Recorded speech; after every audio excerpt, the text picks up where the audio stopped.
بسم الله الرحمن الرحيم. الحمد لله رب العالمين، الصلاة والسلام على حبيبنا محمد وعلى آله وصحبه أجمعين. وەکو مژدەیەک بە فێرخوازانی زانستی شەرعی و وەکو مژدەیەک بۆ نوێژخێنان و طالب عیلمەکانی مزگەوتەکەی خۆمان مزگەوتی ڕێدین بە پشتیوانی ئەڵڵا لە مانگی ڕەمەزانی پیرۆزە هەڵ ئەسین بە شەرحکردنی دوو دانە کتێب لە کتێبەکانی زانایانی پێشینمان بە ناوەکانی کتابی العەظەمە کە بریتیە لەم کتێبە لە 5 دانە بەرگا تەحقیق کرا و چاپ کراوە، دانراوی ئەبی الشەیخی ئەسبەهانیە کە لە قەرنی 3 و 4 ژیاوە.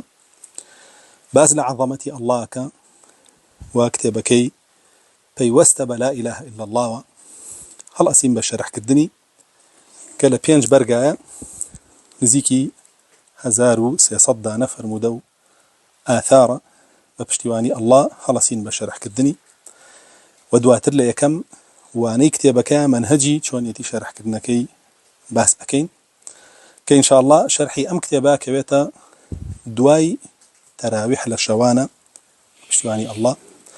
و کتێبی دووەمیش هی هەمان نووسەرە بە هەمان شێوە، ئەبی الشەیخی ئەسفەهانی ئەخلاق النەبی و ئادابه. ئینشاء الله ئەویش شەرحەکەین کامەیانەکەوێتە وانەکانی عەسرمان کە ئەمیشیان پەیوەستە بە شەهادەتی محەممەد ڕەسوڵ الله.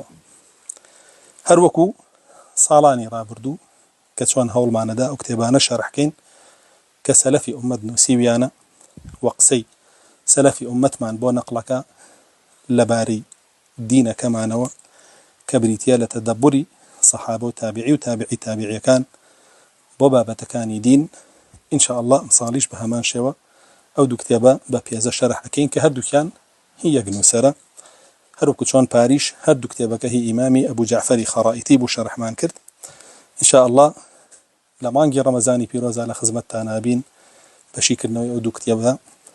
کتێبی عەظەمە بە یەک مجەڵەدیش هەیە، ئەتوانن بەدەستی بخەن ئینشاء الله لەگەڵ شەرحەکەی ئێمەیە ئیسفادەی لێ یەکەن و ئەوەی تەواوکاری بێ پێویست بکە لەو طەبعەیە ئێوە دەستانەکەوێ و ئەتوان بە PDFیش لە بەردەستانە بێ، ئەتوان بەش بەشیش بە مەلزەمەڕای کێشین داواکەین لە ئەڵڵا جەل جەلالوه یارمەتیمان بۆ شەرحکردنی و تەواوکردنی و گەیاندنی سوودێک بە ئێوە، چونکە بەڕاستی ئەم کتێبانە پێویستە گرنگیان پێ بدرێ، ئیسلامێکی سافی پاک بەبێ گروپچێتی و بەبێ تەفرەقە و بەبێ هیچ بەرژەوەندیەک بۆ خەڵکە بەیانەکرێ لە ڕوانگەیانەوە. والحمد لله رب العالمين.